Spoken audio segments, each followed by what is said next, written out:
Praise the lord. దావీదుతో దేవుడు చెప్పిన ఈ మాట మీరు ఎప్పుడైనా చదివారా? 2వ సమూయేలు గ్రంథం 7వ అధ్యాయము 9వ వచనం లాస్ట్ భాగంలో ఉంటుంది. లోకములోని గనులైన వారికి కలుగు పేరు నీకు కలుగచేసి ఉన్నానని దావీదుతో దేవుడు చెప్తాడు. ఈ మాట నాకెంతో ప్రత్యేకంగా అనిపించింది. దావీదులో ఉన్న ప్రత్యేకత ఏంటి అని తెలుసుకోవాలని నేను ఆ వచనాన్ని కొంచెం ముందుగా చదివాను. ఏమనంటే కాబట్టి నీవు నా సేవకుడవగు 2వ సమూయేలు 7వ అధ్యాయము 8వ వచనాన్ని ఇంకొంచెం నేను చదవడం జరిగింది. కాబట్టి నీవు నా సేవకుడవగు దావీదుతో ఇలాగు చెప్పుము, సైన్యములకు అధిపతియగు యెహోవా నీకు సెలవిచ్చినదేమనగా, గొర్రెల కాపులోనున్న నిన్ను గొర్రెల దొడ్డిలో నుండి తీసి ఇశ్రాయేలును నా జనుల మీద అధిపతిగా నియమించి తిని, నీవు పోవు చోటలను నీకు తోడుగా ఉండి నీ శత్రువులందరినీ నీ ఎదుట నిలవకుండా నిర్మూలము చేసి లోకములో గనులైన వారికి కలుగు పేరు నీకు కలుగచేసి ఉన్నాను. అసలు ఎంత పవర్ఫుల్ కమిట్మెంట్ దేవుడు దావీదుకి ఇచ్చాడు అనేది నేను చూస్తూ ఉన్నప్పుడు నాకు ఒక ప్రశ్న వచ్చిందనమాట. ఏంటి అంటే, అసలు దావీదులో అంత ప్రత్యేకత ఏముంది? దేవుడు తనంతట తానే స్వయంగా ఈ కమిట్మెంట్ ఇవ్వడానికని నేను I started reading back the scripture. నేను వెనక్కి చదువుకుంటూ వస్తూ ఉన్నాను. అయితే 5వ అధ్యాయము ఆ కమిట్మెంట్ దేవుడు ఇచ్చింది 7వ అధ్యాయంలో 2 సమూయేలు గ్రంథము 5వ అధ్యాయము 2 సమూయేలు గ్రంథం 5వ అధ్యాయము 17వ వచనం నుండి ఒక సినారియో నాకు కనపడింది. ఇంత బ్యూటిఫుల్గా దేవుని మీద, ఇంత డిపెండెంట్గా దేవుని మీద ఉన్నప్పుడు దేవుడు దావీదుని ప్రత్యేకమైన స్థలంలో ఉంచాడేమో అనిపించింది. చూడండి, ఇశ్రాయేల్ మీద రాజుగా దావీదుకు పట్టాభిషేకం చేసిరని ఫిలిస్తీయులకు వినబడినప్పుడు దావీదును పట్టుకొనుటకై ఫిలిస్తీయులందరూ వచ్చిరి. చూడండి, నేను క్లుప్తంగా ఈ సినారియోని చెప్తాను. ఇక్కడ ఏం జరుగుతుందంటే 17వ అధ్యాయంలో ఫిలిస్తీయులకు దావీదుని రాజుగా చేశారని తెలుసుకున్నప్పుడు ఫిలిస్తీయులందరూ కూడా దావీదుని పట్టుకోవడానికి వస్తారు. ఆ సమయంలో దావీదు చేసిన పని ఏంటో తెలుసా? ప్రాకారంలోనికి వెళ్ళి యెహోవా యొద్ద విచారణ చేస్తాడు. నాకు వచ్చిన ప్రశ్న ఏంటి అంటే, ఆల్రెడీ దావీదు ఫిలిస్తీయులలో గొప్పవాడైన గొల్యాతుని ఆల్రెడీ డిఫీట్ చేశాడు. ఆల్రెడీ అతని మీద ఫిలిస్తీయుల మీద విజయాన్ని చూశాడు. అయినా కూడా ఫిలిస్తీయులు మరలా వస్తూ ఉన్నప్పుడు he can go by his own strength. అతని యొక్క సామర్థ్యము, బలాన్ని, తెలివిని బట్టి అతను వెళ్ళిపోవచ్చు. కానీ దావీదు ఏం చేశాడంటే ప్రాకారంలోనికి వెళ్ళి యెహోవా యొద్ద విచారణ చేస్తాడంట. అప్పుడు దేవుడు దేవుని ఏం అడుగుతాడో తెలుసా? దావీదు, నేను ఫిలిస్తీయులకు ఎదురుగా పోయేదనా, వారిని నా చేతికి అప్పగింతువా అని యెహోవా యొద్ద విచారించినప్పుడు, పొమ్ము, నిస్సందేహముగా వారిని నీ చేతికి అప్పగించుదునని యెహోవా సెలవిచ్చెను. దేవుని దగ్గర నుంచి అడగగానే దేవుడు వెంటనే పర్మిషన్ ఇస్తాడు. దావీదు వెళ్తాడు. వెళ్ళినప్పుడు అక్కడ తన శత్రువులందరినీ హతం చేస్తాడు. ఎలా అంటే, ఒక డ్యామ్లో నుంచి వాటర్ వచ్చినప్పుడు ఆ పార్కి అక్కడున్న డస్ట్ పార్టికల్స్, అక్కడున్న చిన్న చిన్న వస్తువులు, లేకపోతే కొన్ని ఆ చెత్త చెదారం అంతా ఆ ప్రవాహ జలానికి ఎంత ఫాస్ట్గా అయితే కొట్టుకొని పోతాయో అంత ఫాస్ట్గా అక్కడున్న శత్రు సమూహం అంతా కూడా దావీదు నిర్మూలన చేస్తాడు. అందుకే దావీదు ఆ ప్లేస్కి బయల్పరాజీము అని పేరు పెడతాడు. ఆ మాటకి కింద అర్థం ఏమని ఉంటుందంటే, ప్రవాహముల స్థలము. దావీదు దేవుణ్ణి డిఫైన్ చేసినట్టు, ఆయన బాహుబలాన్ని చెప్పినట్టు ఇంకెవరికి కూడా చెప్పే అంత సామర్థ్యం లేదేమో అనిపిస్తుంది కొన్నిసార్లు. దావీదు యొక్క కీర్తనలు కానీ, అతని రచనలు కానీ చూసినప్పుడు, జల ప్రవాహములు కొట్టుకొని పోవనట్లు నా శత్రువులు నాకు అప్పగించాడు, కాబట్టి ఆ స్థలానికి బయల్పరాజీము అనే పేరు పెడుతున్నా అన్నాడు. ఓకే, అంత బాగుంది.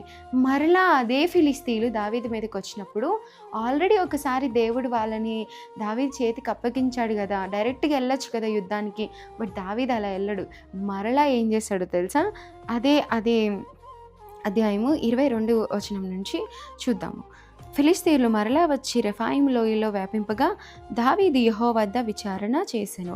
అందుకు యెహోవా, నీవు వెళ్ళవద్దు. ఇందాక ద వెరీ బిఫోర్ వార్లో ఏమో అదే సైన్యం వచ్చారు, అదే శత్రువులు వచ్చారు.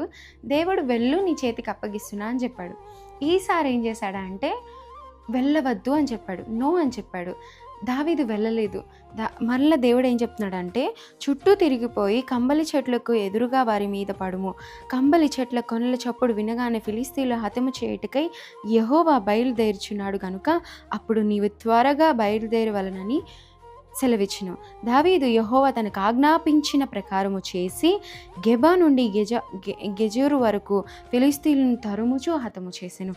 చూడండి, దావీదు ఎప్పుడైతే దేవుని యొక్క మాట ప్రకారము వెళ్ళాడో అక్కడ వాక్యంలో రాయబడి ఉంది, ఆ ప్రకారము చేసెను. దేవుడు ఎలా అయితే చెప్పాడో అలా దావీదు చేశాడంట.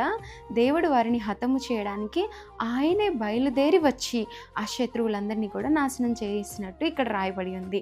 నేను ఎందుకు ఈ పాఠ్య భాగాన్ని అంతటినీ కూడా వివరించాను అంటే, దావీదుకి ఎవ్రీ టైం దేవుని మీద ఆధారపడే హ్యాబిట్ ఉంది, అలవాటు ఉంది. తన సొంత జ్ఞానాన్ని బట్టి కానీ, తనకున్న బలాన్ని బట్టి కానీ, ఆల్రెడీ ఒకసారి నేను హతం చేశాననే ఒక కాన్ఫిడెన్స్ని బట్టి కానీ దావీదు ఎప్పుడు కూడా యుద్ధం చేయలేదు. Every time David depending on God. ప్రతిసారి దేవుని మీద ఆధారపడుతూ ఉన్నాడు. ప్రతిసారి అక్కడ ఉంటుంది యెహోవా బయలుదేరుచున్నాడు అంటే, నేను అనుకుంటాను ఎవ్రీ టైం దావీదు యుద్ధం చేసేటప్పుడు దేవుడు యుద్ధం చేస్తున్నాడు. God is fighting for David. ఇది దావీదుకి తెలిసింది. అందుకే ఎవ్రీ టైం పర్మిషన్ తీసుకొని యుద్ధానికి వెళ్ళడం దావీదు యొక్క అలవాటు. మేబీ అందుకేనేమో లోకంలో గనులైన వారికి కలుగు పేరు నీకు ఇస్తాను, గొర్రెల దొడ్డిలో నిన్ను తీసి రాజులకు అధిపతిగా చేశాను. రాజు కంటే గొప్ప వాళ్ళు ఎవరైనా ఉంటారా అండి? రాజు కంటే వైద్యులు గొప్పవాళ్ళు కాదు. రాజు కంటే ఎంత జ్ఞానం తెలిసిన వాళ్ళు కూడా గొప్ప కాదు. అందుకే దేవుడు అందరికంటే గొప్ప స్థానంలో దేవుడు దావీదును ఉంచాడు. మనం చాలాసార్లు దావీదులాగా నైట్కి ఒక రాత్రిలోగా గొప్పవారం అయిపోవాలని ఆశపడుతూ ఉంటాము. నేను అడిగే ప్రశ్న, దావీదులాగా దేవుని యొద్ద విచారణ చేసే అనుభవం నిజంగా మనకుందా? దేవుని మీద డిపెండ్ అయ్యే అనుభవం ఉందా? దేవుడు ఎలాగ చెప్తే అలాగ నడుచుకునే అనుభవం మనకుందా? ఒకసారి అంటాడు వెళ్ళు అంటాడు, వెళ్ళాడు దేవుడు చెప్పినట్టు దావీదు. ఒకసారి వెళ్ళొద్దు అంటాడు, వెళ్ళలేదు. ఒకసారి అలా చుట్టూ తిరిగి వెళ్ళు అంటాడు దావీదుతో, అలానే వెళ్ళాడంట. యెహోవా చెప్పిన ప్రకారము దావీదు చేశాడు. when you are a person who follow God's blueprint and never tell your own thoughts and never follow your own understanding, God will do something in your life. దేవుడు నీ జీవితాన్ని పట్టించుకొని ఆయన నీ జీవితంలో పని చేయాలి అంటే నీ బ్లూ ప్రింట్స్ పక్కన పెట్టాలి, నీ ఆలోచనలు పక్కన పెట్టాలి, నీ లాజికల్ థింకింగ్ పక్కన పెట్టాలి. జస్ట్ చూడండి, దావీదుకి ఉన్న బ్లైండ్ ట్రస్ట్ దేవుని మీద దావీదుకి ప్రతిసారి విజయం పొందేలా చేసింది. మేబీ మీ కంటికి అన్నీ కనిపించకపోవచ్చు. ఒక ఇంటికి బ్లూ ప్రింట్ వేసినప్పుడు ఇల్లు ఏం కనిపించదు, బట్ బ్లూ ప్రింట్ని నమ్ముతాం మనము. అదేవిధంగా దేవుని యొక్క మార్గాలు, ఆయన వాగ్దానాలు, ఆయన ఈ బైబిల్ గ్రంథంలో ఇచ్చిన ప్రతి మాటని నీవు నమ్మగలిగితే దేవుడు దావీదుకి ఇచ్చినట్టుగా లోకములో గనులైన వారికి కలుగు పేరు దేవుడు మనకిస్తాడు.